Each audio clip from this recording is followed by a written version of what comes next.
문을 걸어 잠갔습니다. 마음도 굳게 잠갔습니다. 사람들을 보는 게 무서웠고 모든 일이 두려웠기 때문입니다.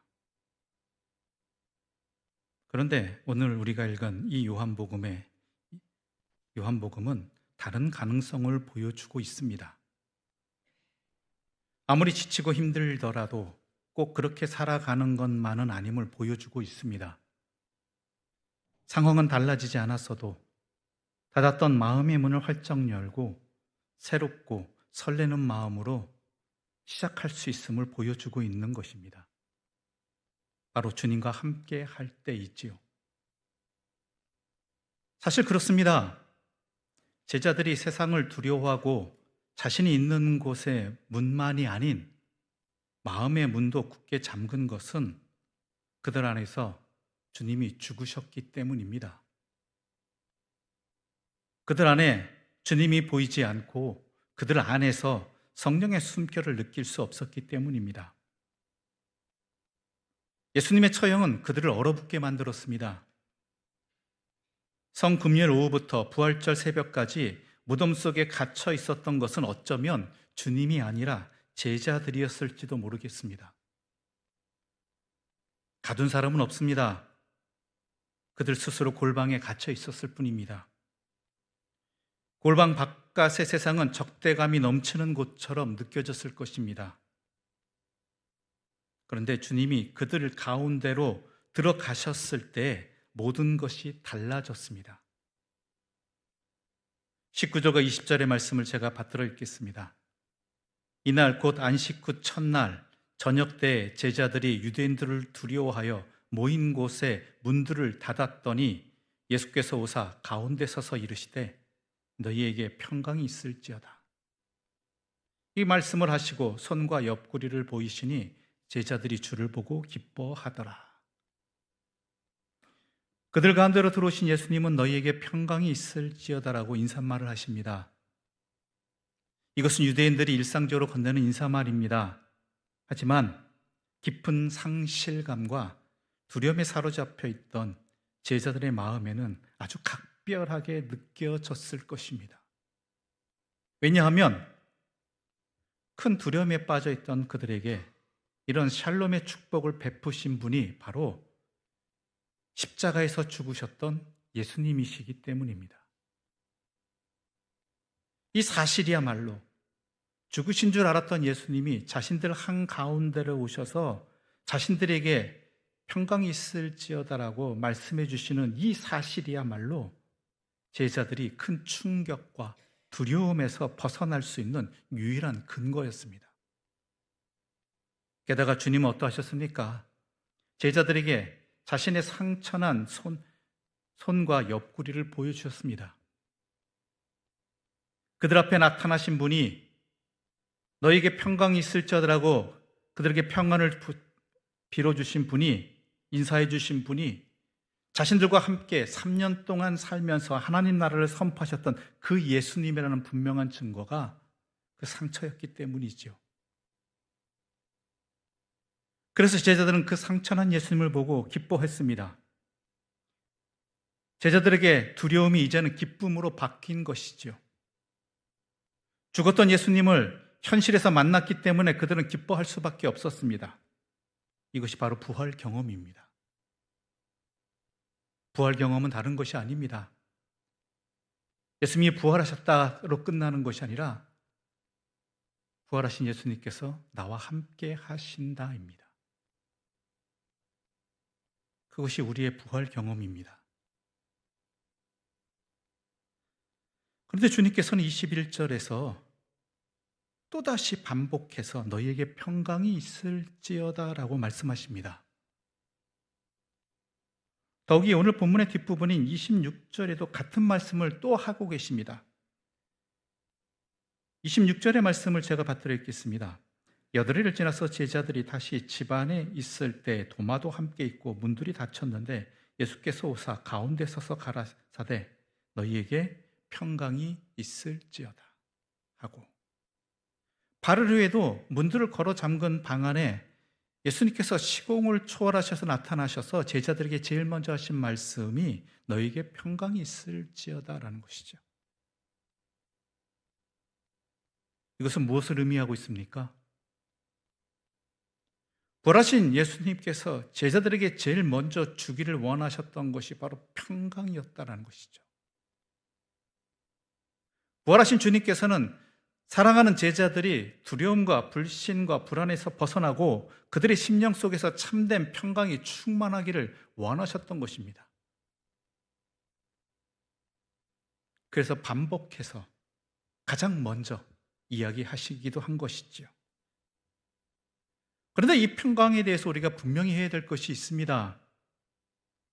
우리가 생각하는 것과는 다르다라는 것입니다. 예수님은 돌아가시기 전에 제자들에게 이런 말씀을 하신 적이 있습니다. 요한복음 14장 27절에 이렇게 기록되어 있죠. 평안을 너희에게 끼치노니 곧 나의 평안을 너희에게 주노라. 내가 너희에게 주는 것은 세상이 주는 것과 같지 아니하니라.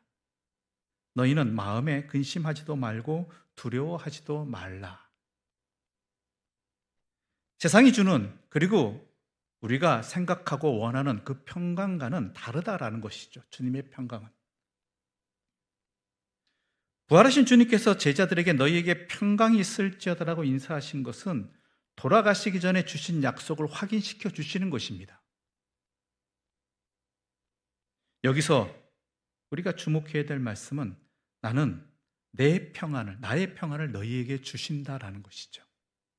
주님의 평안을 주신다라는 것입니다. 예수님께 있던, 예수님이 누리시던 그 평안을 우리에게 주신다라는 것입니다. 우리가 원하고 세상이 생각하는 평안은 환난과 시험이 없는 것입니다. 근심, 걱정이 없는 것이지요.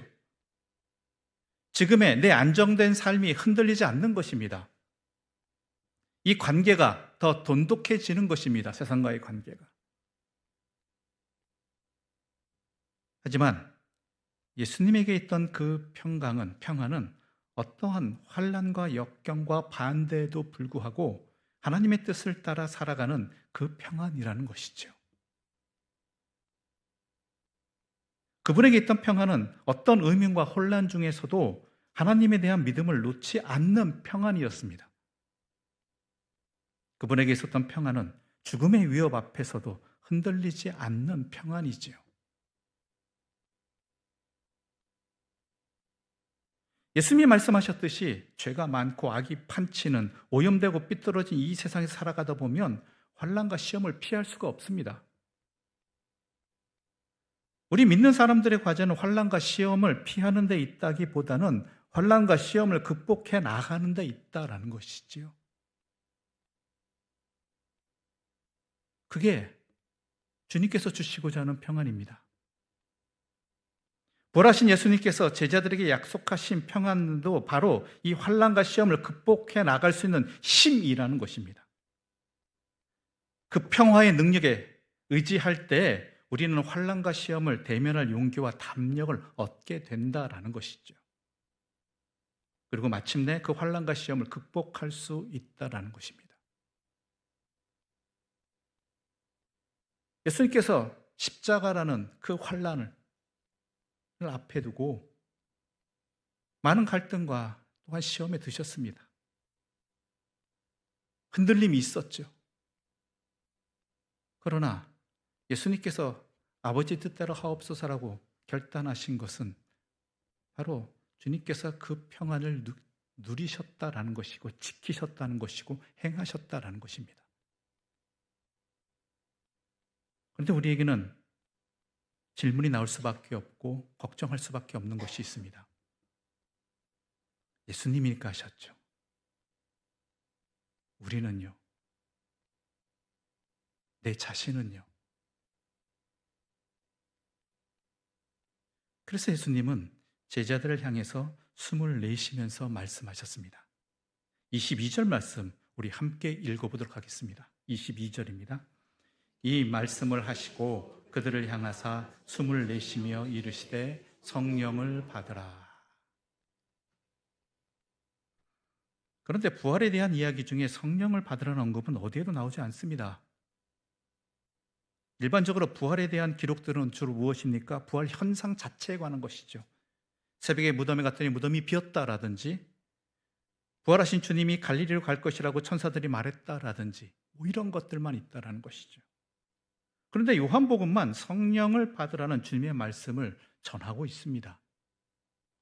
왜냐하면 제자들의 현실 때문입니다. 우리들의 현실 때문입니다. 부활하신 주님은 더 이상 제자들과 이 땅에서 예전과 같이 함께 하실 수 없습니다. 그리고 제자들의 두려움은 한순간에 완전히 극복되는 것도 아닙니다. 다시 두려움에 빠지곤 합니다. 초창기 그리스도인들도 부활 경험의 초기에는 모든 두려움을 극복할 수 있었습니다. 그런데 사도행전을 읽어보셔서 아시듯이 시간이 지나면서 점점 현실적인 어려움에 빠져 들어갔다라는 것이고, 그러다 보니 다툼도 생기고 갈등도 생기고 어려움과 환난 속에서 갈팡질팡하고 있었다라는 것이죠.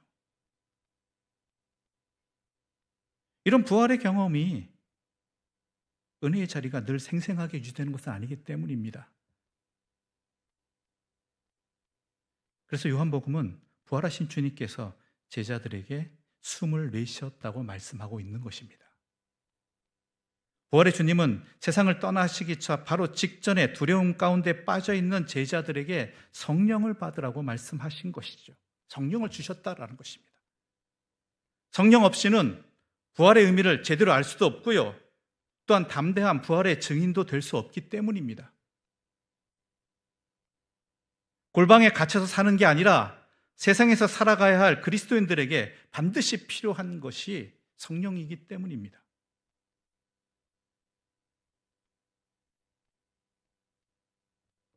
이를 조금 더 자세히 설명하자면, 모든 종교는 인간의 현재 상태가 불행하다는 점에선 동일합니다. 다 같은 생각을 가지고 있죠. 그래서 지금처럼 살아서는 안 된다는 점에서 모든 종교는 또한 일치하고 있습니다.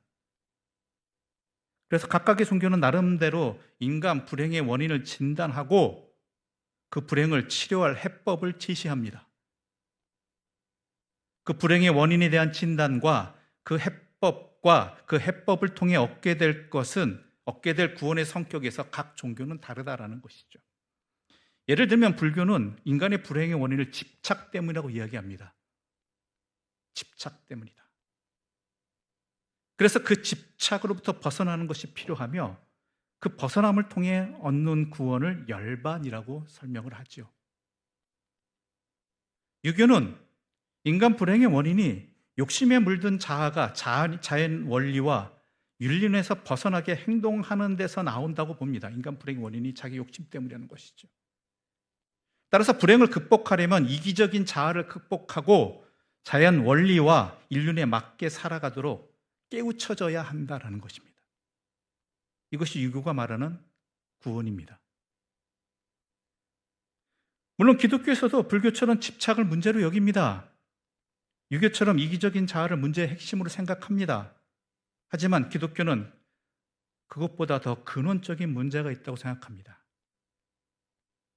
인간의 근본 문제는 인간과 하나님과의 관계에 있다고 생각합니다. 그리고 이것은 성령님의 역사로만 깨닫게 되는 것이죠. 우리의 존재의 뿌리가 하나님께 있으며 그 하나님을 무시하고 외면하고 거역하고 살아온 것이 바로 가장 근본적인, 가장 큰 죄라는 것입니다. 이것을 인간 스스로는 깨달을 수가 없습니다. 이것이 얼마나 심각한, 내가 극복할 수 없는 죄인지를 알지 못한다라는 것이죠. 오직 성령의 역사로 말미암아 이 깨달음이 있게 됩니다. 나와 하나님과의 관계가 어떠한지. 이 깨달음이 있을 때 오호라 내가 죽게 되었도다, 내가 어찌할 거라고 부르짖게 되어 있으며, 그러면서 구원의 길을 찾을 때 우리는 십자가에서 구원의 길을 발견하게 되는 것입니다. 내 죄를 대신해 죽으신 예수 그리스도를 주님으로 영접하게 되는 것이지요. 그래서 사도 바울은 예수님을 그리스도로 믿고 고백하는 것이 바로 성령 받았다는 증거라고 분명히 말하고 있는 것입니다. 그저 예수를 그리스도로 믿고 고백한다는 것이 말로만 하는 그런 가벼운 이야기가 아니라는 것이죠. 성령을 통해서 내 존재가 하나님 앞에서 어떠한 것인지, 하나님과 나의 관계가 어떠한 건널 수 없는 절망 가운데 있는지 분명히 깨닫고 그것을 극복하게 해주신, 그것을 회복시켜 주신 주님을 깨닫게 될 때 예수를 그리스도로 믿게 되는 것, 이것이 성령의 역사이고 그것이 우리에게 근본적인 해결책이라는 것입니다. 그뿐만이 아니죠. 죄의 문제만 해결된 것이 아닙니다. 예수의 보혈의 공로를 힘입어 하나님 앞에 나아가 하나님을 우리가 아버지라고 부르게 되는 것이죠. 그렇게 해서 하나님의 자녀로 다시 받아들여지고 나면 우리는 새로운 존재가 되는 것입니다. 겉사람은 그대로이지만 속사람이 새롭게 지어지는 것이고 이것이 바로 거듭나는 것입니다. 위로부터 다시 한번 태어나는 것입니다. 근원적인 죄를 치료받게 되는 것이지요. 이것이 먼저 성령의 역사입니다. 성령님이 아니고서는 우리가 깨닫지도 못하고 또한 나아갈 수도 없고 받을 수도 없는 은혜인 것이죠. 그뿐만이 아니죠. 그런 다음 내 안에 계신 성령님께서 내 삶을 다스려 나가실 때 근본적인 하나님과의 관계의 깨어짐으로 말미암아 파생되어진 인간 세상의 모든 죄악들이 점차 해결되어지는 것입니다. 그 죄악들이 내 존재가 하나님과 분리된 근원적인 죄로 말미암아 발생한 것들이기 때문입니다. 그런데 이제 나는 하나님의 자녀가 되었고 예수 그리스도의 제자가 되었으며 성령의 사람이 되었습니다. 근원적인 죄가 치료되었으므로 거기에서 파생되는 죄악들이 점차 줄어들어가는 것이지요. 성령의 다스림이 점점 더 강해지고 그 다스림의 영역이 점점 더 넓혀져 갈 때 죄의 유혹은 점점 그 힘을 잃고 죄악들은 하나씩 자취를 감추게 되는 것입니다. 그렇다고 해서 이 죄악의 유혹으로부터, 아니 근본적인 죄의 유혹으로부터 완전히 벗어날 수 있다는 말은 아닙니다. 육신을 입고 살아가는 한 죄의 유혹은 언제나 있을 것입니다. 그 유혹은 때때로 거부하기 어려울 정도로 강할 것입니다. 하지만 성령의 다스리심이 내 안에 살아있고 그 통치력이 강하실 때 우리는 이 유혹을 이길 수 있다라는 것이죠. 그래서 우리가 성령님을 소망해야 되고 성령님을 찾아야 되고 성령이 충만하길 바라야 되는 이유가 바로 여기에 있습니다. 죄로부터 점점 더 멀어질 수 있는 힘이 바로 거기로부터 비롯되어지기 때문이죠.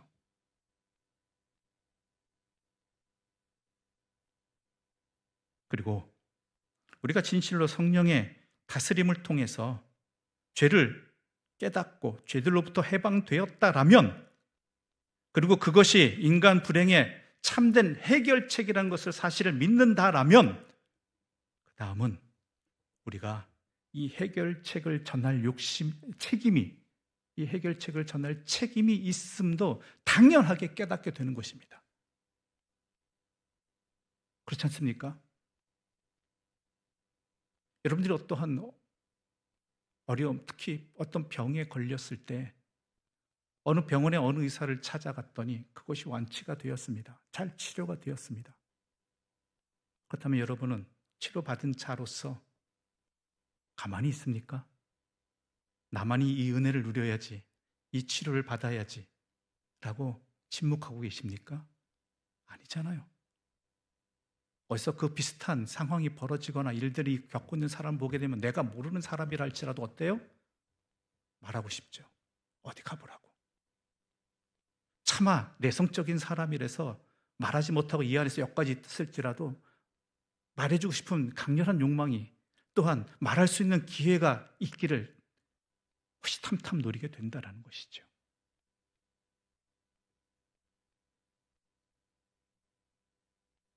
그것을 깨닫게 된다는 것입니다. 그런데요, 지난주도 얘기했지만 그것은요, 증거하는 것이 아니라 증인으로 사는 것을 통해서입니다.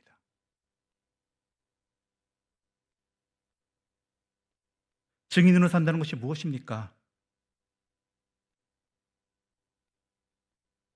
오늘 본문은 또한 이것을 말해주고 있습니다. 그리스도인들이 간구하는 것이 하나 있다는 것이죠. 우리는 마음에 한 점 부끄러움이나 의심이 없기를 바라며 보상을 바랍니다. 그렇기 때문에 고난을 당하면 내게 무슨 잘못이 있는가 찾거나 없는 잘못이라도 지어내서 씻어야 마음이 편합니다.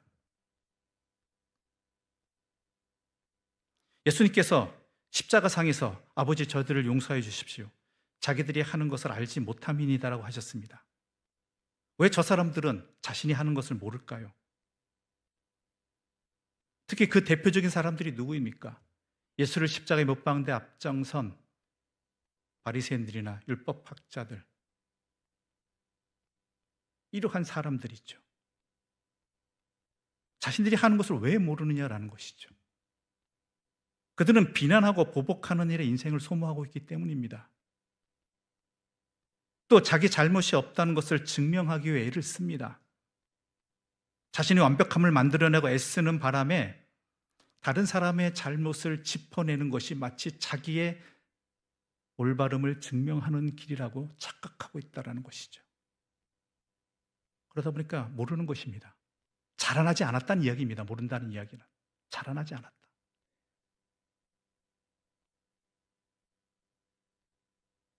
여러분, 죄 짓지 않는 걸로는 아무런 열매가 없습니다.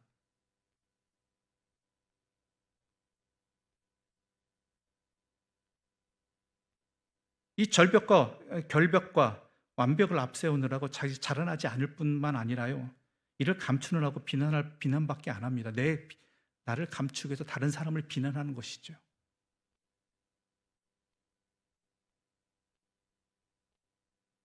여러분, 이건 부끄러운 일입니다. 누구의 잘못을 지적만 하는 것은, 비난하는 것은 우리의 임무가 아닙니다. 우리는 증인으로 살아야 됩니다. 어떤 증인입니까? 주님의 증인입니다. 그래서 예수님은 이렇게 말씀하신 것이죠. 23절의 말씀 함께 읽어보겠습니다. 23절입니다. 함께 읽겠습니다. 너희가 누구의 죄든지 사하면 사하여질 것이요 누구의 죄든지 그대로 두면 그대로 있으리라 하시니라. 우리는 회개와 죄의 용서 그리고 성령을 통해 열리는 새로운 생명의 복음의 핵심이란 사실을 잘 알고 있습니다. 그런데 주님께서 제자들을 보내시는 목적은 제자들의 그러한 삶을 통해서 예수님의 삶을 보여주시기 위해서라는 것이죠. 그래서 예수님께서 그렇게 하신 것처럼 너희도 죄를 용서하는 삶을 살아가라는, 증인이 되라는 그런 말씀을 하고 계신 것입니다. 예수님께서 이 땅에 왜 오셨습니까? 우리를 구원하시기 위해 오셨죠. 우리를 구원하시기 위해서 그분께서는 우리의 죄를 짊어지시고 우리를 용서해 주셨습니다. 그리고 우리를 자유케 해주셨습니다. 그렇다면 그러한 용서의 은혜를 받은, 사랑을 받은 사람이라면 너희도 가서 그와 같이 행하라는 것이죠. 그게 증인입니다.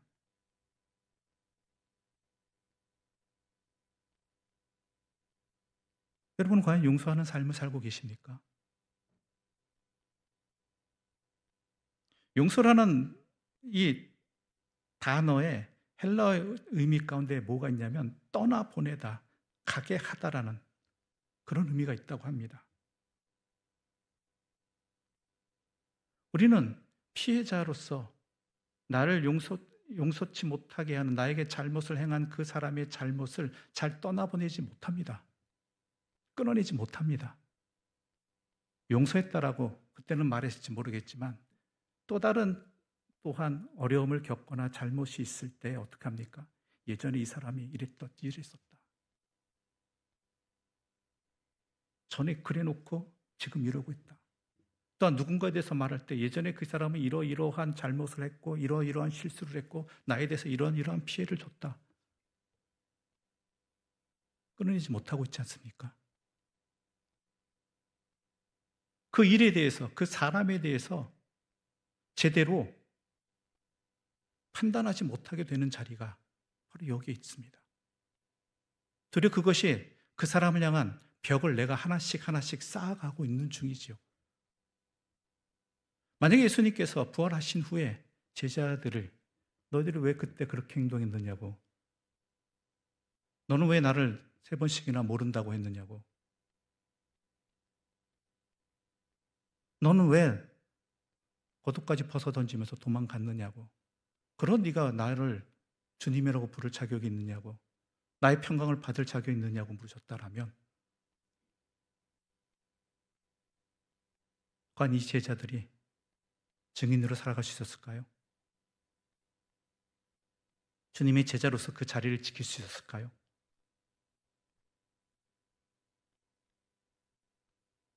우리 주님 그러지 않으셨잖아요. 그 배반한 사람들을, 실망시킨 그 사람들을 여전히 찾아와 주셔서 여전히 제자로서, 사랑하는 사람으로서 본인이 대가를 다 치르셨음에도 불구하고 그 대가에 합당하지 못한 모습을 보인 그들을 향해서도 여전히 그 사랑으로 용서해 주시고, 또한 그러한 허물들을 떠나보내고 그 사람들을 사랑으로 대하셨다라는 것이죠. 이것으로 말미암아 제자들은 제자들이 된 것입니다.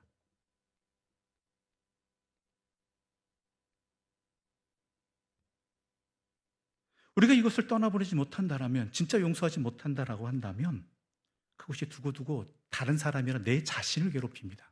내 삶을 괴롭힙니다.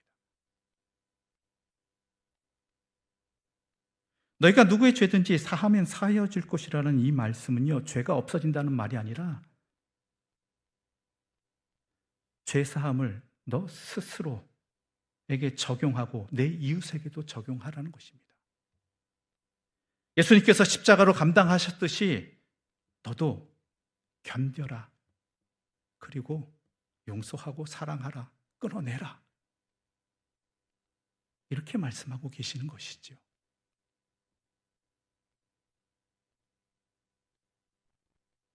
주님은 당신을 부인하고 배반한 제자들을 용서하셨습니다.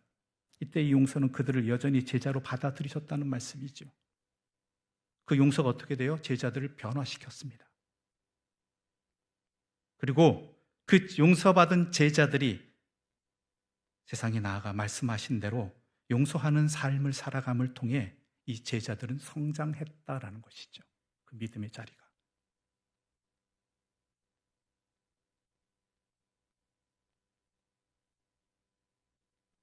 그리스도인은 믿음의 자리는 성장해야 됩니다. 그 시작은 바로 주님께서 우리에게 허락해 주신 그 성령의 능력을 힘입어 용서하는 삶, 함께 품는 삶, 이것으로 살아갈 때 있다라는 것입니다. 오늘은 성령 강림주일입니다. 누가 용서할 수 있겠습니까? 용서할 수 있겠습니까? 자신이 주님의 용서를 받은 사람임을 성령을 통해서 깨달은 사람들입니다. 깨닫게 해준 성령을 힘입어 용서하는 삶을 살아가는 사람들입니다. 우리에게 임하신 성령을 힘입어 이 세상에 나아가 아직 죄악 가운데 있는 사람들에게 이 구원의 삶을 나누기를 소망합니다. 우리는 용서하는 자입니다. 이렇게 세상을 나가야 됩니다. 그런 삶을 통해서 내 자신도 주님 안에서 성장하는 열매를 거두시기를 소망합니다. 부활하신 주님께서 아버지께서 나를 보내신 것처럼 나도 너희를 세상에 보낸다고 말씀하신 이유가 바로 여기에 있는 것입니다.